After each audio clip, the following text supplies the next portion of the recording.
Magandang umaga po sa ating lahat. Manatili po tayong nakaupo para sa ating panalangin. Sa ngalan ng Ama, ng Anak at ng Diyos Espiritu Santo. Amen. Ama naming Diyos, maraming salamat po sa pagkakataong ito na pinagkaloob mo sa amin. Pag-uusapan po namin ang mga mahalagang bagay sa pagpupulong na ito. Naway samahan mo po kami ng pagkakataong ito na linisin mo po anumang makita mong masama sa aming puso at pag-iisip. Magtulungan po sana ang bawat isa na ipahayag anuman ang mga magagandang opinyon sa ikatatagumpay ng aming mga layunin. Dagdagan mo po kami ng karunungan at higit sa lahat ng pananampalataya na magagawa po namin ang mga bagay na mahihirap gawin sa pamamagitan ng tulong at awa mo po sa amin. Pagkaloob mo po ang kapayapaan sa buong panahon ng aming pagpupulong. Hinihiling po namin ang lahat ng ito sa pangalan ni Jesus na aming dakilang tagapagligtas. Amen. Sa ngalan ng Ama, ng Anak at ng Diyos Espiritu Santo. Amen. Good morning, everyone.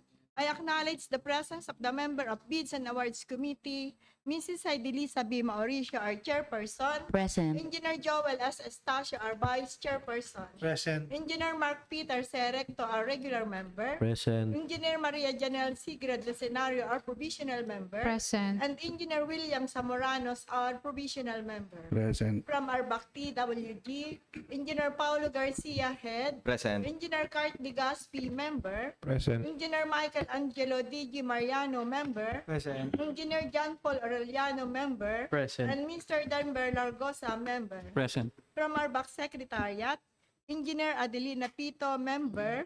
Miss Christian Rose de Guzman, member. Present. Mrs. Marjorie Kupkupin, member.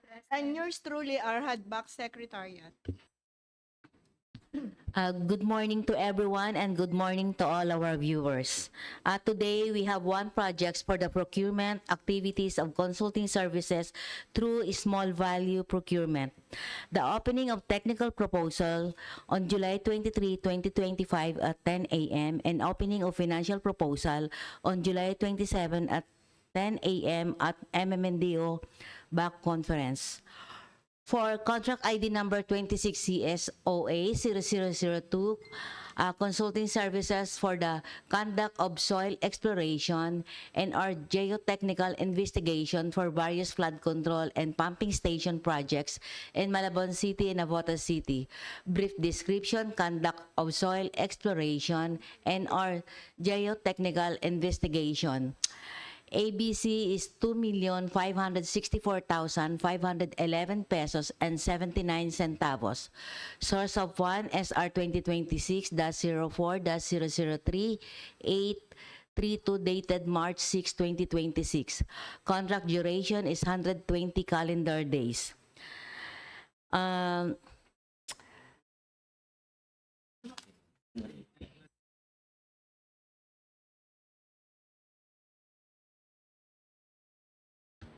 For the correction, the procurement activities of consulting services through competitive bidding.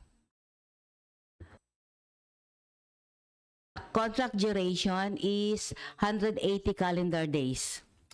So the engineer Michael Mariano will discuss the terms of reference. Engineer Mariano.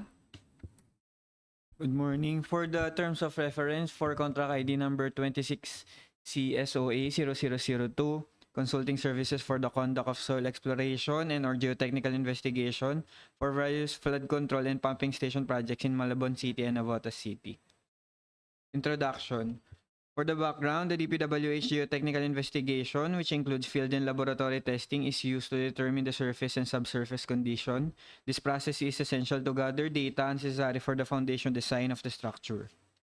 For the project scope, the proposed projects are the subject of subsurface soil exploration work, including geotechnical report as follows. Construction of road dike from Station 5 plus 96.2 to Station 5 plus 296.20, Barangay Dampalit, Malabon City, 1 boreholes. Construction of road dike from Station 5 plus 296.2 to Station 5 plus 453.2, Barangay Dampalit, Malabon City, 1 borehole. Construction of river wall along Malabon-Navotas River from Station 375 to Station 475, Barangay Tanyong, Malabon City, 1 borehole. Construction of river wall along Polo River, Barangay Maysilo, Malabon City, Station 241.1 to Station 558.1, 1 borehole. Construction of river wall along Malabon-Tulyahan River, Barangay Maysilo, Malabon City, Station 175 to Station 437, 1 borehole. Construction of floodgate, Barangay Dampalit, Malabon City, 14.685342, 120.937810, 1 borehole.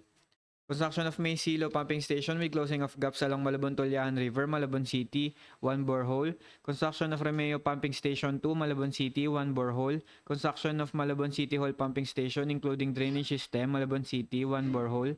Rehabilitation of river wall along Tangos River from Station 0 to Station 251.8. From Tangos Navigational Gate to Adelpha Pumping Station, Barangay Tansa, Malabon City, 1 borehole. Rehabilitation of river wall along Tangos River from Station 251.8 to Station 587.8 from Adelpha Pumping Station to Doña Aurora Street, Barangay Tansa, Navotas City, 1 borehole. Rehabilitation of river wall along Tangos River from Station 612.6 to Station 684.6 and Station 941.2 to Station 1084.9 from Doña Aurora Street to Tanza Kaliwa, Barangay Tanza, Navotas City, 1 borehole. Rehabilitation of river wall along Tulyan River, Barangay Bagong Bayan, Southside, Cut-off Channel from Station 94.8 to Station 246.4 from Navotas Convention Center to Bangkolasi Bridge, Navotas City, 1 borehole. Rehabilitation of river wall along Tulyahan River, Barangay Bagong Bayan, Southside, Cut-off Channel from Station 246.4 to Station 574.8 from Bangkolasi Bridge to C4 Floodgate, Navotas City, 1 borehole. Rehabilitation of river wall along Malabon-Navotas River from Station 1003.4 to Station 1209, Salas Area, Barangay San Jose, Navotas City, 1 borehole. Rehabilitation of river wall along Malabon-Navotas River from Station 1676.5 to Station 1893.3, Barangay Danghari, Navotas City, 1 borehole. Rehabilitation of river wall along Malabon-Navotas River from Station 2105.9 to Station 2186.8 and Station 2213.04 to Station 2294.64, Barangay Danghari, Navotas City, 1 borehole. Rehabilitation of river wall along Malabon-Navotas River from Station 2429.14 to 2596.34, Barangay San Roque, Navotas City, 1 borehole. Rehabilitation of river wall along Marala River from Station 2 plus 162.6 to Station 2 plus 521.75, Barangay NBBS Dagadagatan, Navotas City, 1 borehole. Construction of retaining wall, chainage 0 to chainage 108, Barangay Tansa, Navotas City, 1 borehole. Construction of river wall along Tangos River from Station 76 to Station 116 and Station 455 to Station 645, Barangay Tansa, Navotas City, 1 borehole. Construction of river wall along Tansa River from Station 738.9 to Station 981.7, Barangay Tansa, Navotas City, 1 borehole. Construction of river wall along Malabon-Navotas River from Station 95.6 to Station 295.6 from Ignacio Street to Estrella Bridge, Barangay Navotas East, Navotas City, 1 borehole. Construction of river wall along Malabon-Navotas River from Station 295.6 to Station 536.6 from Estrella Bridge to M. De Veras Street, Barangay Sipak Almacen, Navotas City, 1 borehole. Construction of river wall along Malabon-Navotas River from Station 536.6 to Station 710.6 from M. De Vera Street to Navotas City Oil Spillway, Barangay Sipak Almacen, Navotas City, 1 borehole. Construction of river wall along Tulyahan River, Barangay Bangkolasi Side from Station 237.8 to Station 530.8, Navotas City, 1 borehole. Construction of river wall along Marala River from 2123.4 to Station 2471.4, Barangay Bangkolasi, Navotas City, 1 borehole.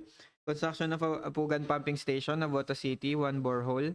Construction of Paltok Pumping Station, Navotas City, 1 borehole. Construction of Luna Pumping Station, Navotas City, 1 borehole. Construction of Galicia Pumping Station, Navotas City, 1 borehole. Construction of C3 Pumping Station, Navotas City, 1 borehole. For the scope of services, the consultant shall be responsible for carrying out the necessary subsurface soil exploration works with respect to the project stated. For the services, for subsurface soil exploration works, before the conduct of subsurface soil exploration works, the consultant shall coordinate with the planning and design section, particularly on the site of the project and locations of the boreholes. For the scope of work, the consultant shall provide all labor, instrument, equipment, materials, and supplies, vehicle, bunkhouses, etc. necessary to perform satisfactorily the subsurface exploration herein required. Drilling, standard penetration test, SPT, and sampling. provision of core boxes, hole-to-hole transfer and setup, laboratory testing and analysis, water level determination, and preparation and submission of final reports. The consultant shall be held solely responsible for the result of this geotechnical investigation and other activities under the terms of reference. For the detailed exploration requirements and specifications for drilling and sampling, location and number, depth of borings, equipment, drilling machine, core bits, core barrels, casing, and for handling of core samples. For the standard penetration test, SPT, the test shall be carried out through ordinary soil encountered to the depths specified above. SPT shall be performed using a 5 cm 2 inches outside diameter split spoon sampler driven by a 63.6 kg hammer falling 76 centimeters at 1.5 meter interval or closer if necessary. For the reports and outputs, final report. The consultant shall prepare the final report containing geological, geotechnical reports and analysis in the 3 bound copies in the form and substance to be submitted to the Malabon-Navotas District Engineering Office 180 calendar days from the commencement of work and or at the termination of the contract. The final report shall not be limited to the following: cover page, table of contents, introduction, general geology and seismicity, field investigation and methodology, borehole drilling and sampling, laboratory testing, final boring logs, final laboratory test results, borehole location plan, soil profile along structures, soil liquefaction investigation report, soil bearing capacity, detailed discussion of the result of geological geotechnical investigation and laboratory testing, recommendation for foundation type and required geotechnical parameter for design, subgrade modulus, friction coefficient, angle of internal friction, cohesion of soil coefficient, angle of friction of soil structure, Piston's ratio, odometric modulus or deformation modulus, and other data needed to submit by the consultant are the following: boring logs and photographs.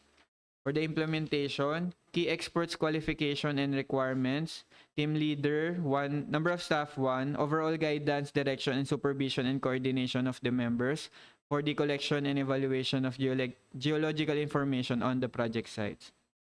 For contract period, the consultant's contract period for undertaking the geotechnical investigation shall be only 180 calendar days and the consultant shall commence work after the receipt of the notice to proceed.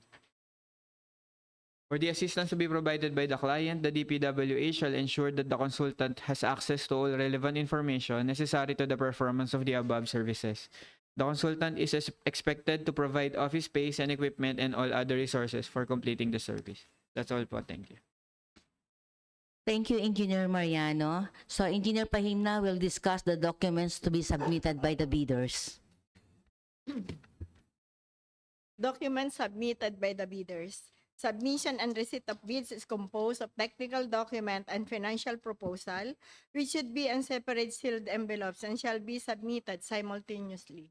The following persons or entities shall be allowed to participate in the bidding for consulting services: duly licensed Filipino citizens or sole proprietorship, partnership duly organized under the laws of the Philippines and of which at least 60% of the interest belongs to citizen of the Philippines, corporations duly organized under the laws of the Philippines and of which at least 60% of the outstanding capital stock belongs to citizens of the Philippines, cooperative duly organized under the laws of the Philippines or person or entities forming themselves into a joint venture, for example, a group of 2 or more persons or entities that intend to be jointly and severally liable for a particular contract.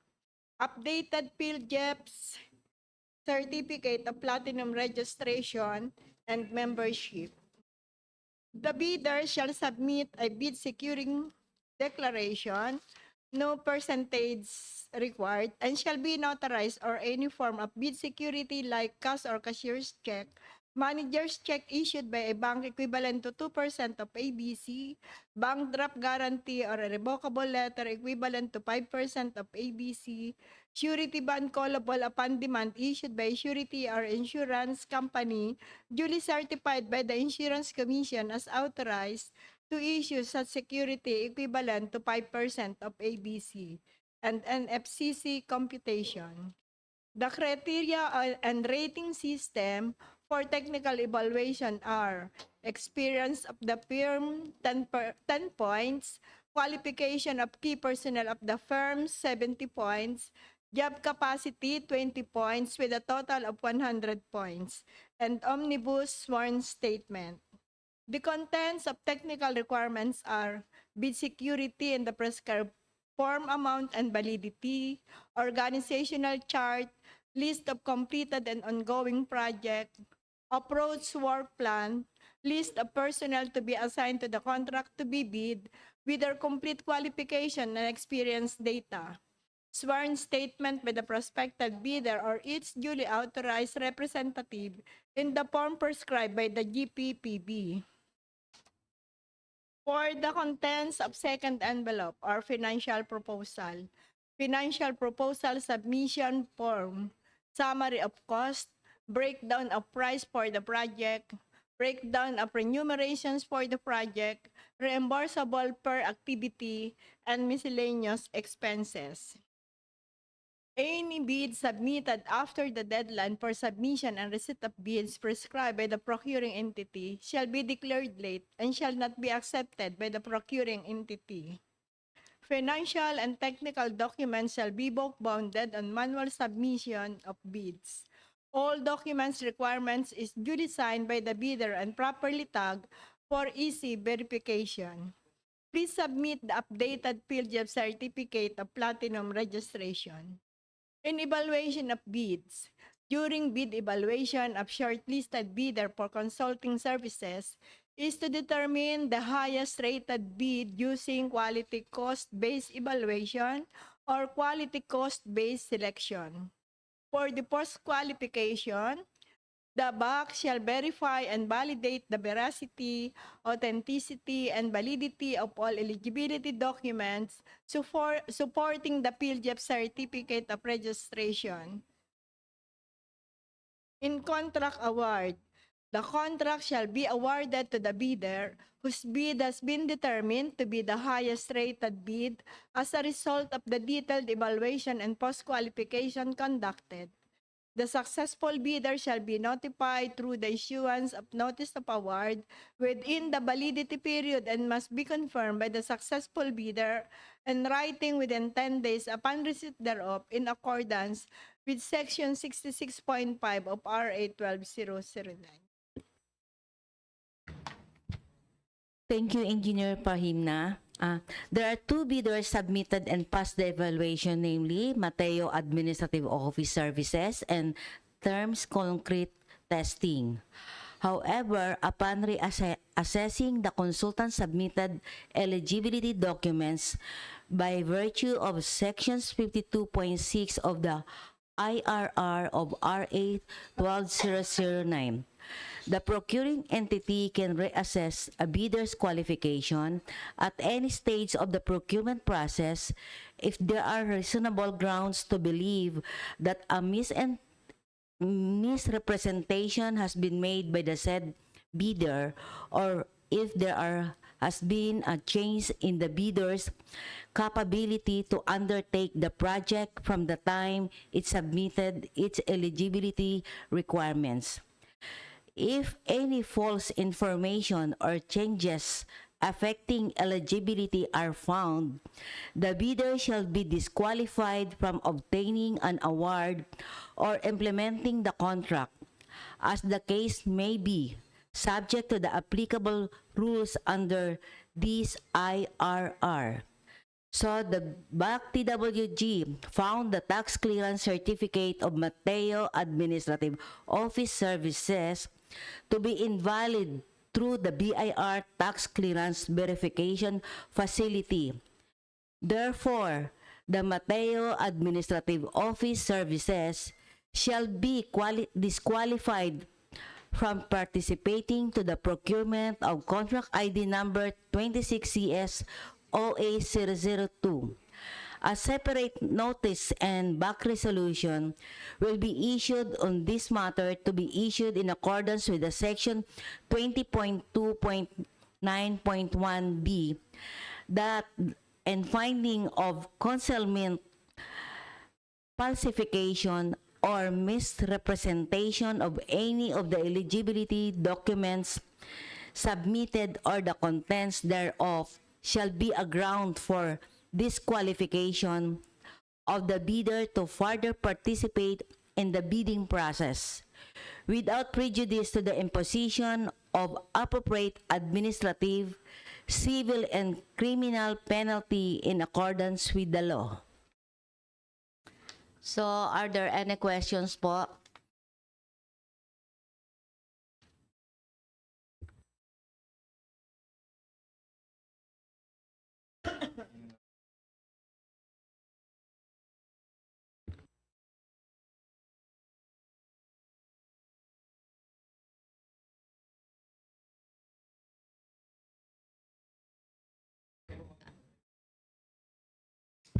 So, if there are no further questions, our pre-bid conference is adjourned at 9:58 a.m. Thank you everyone and maraming salamat po sa mga nanonood.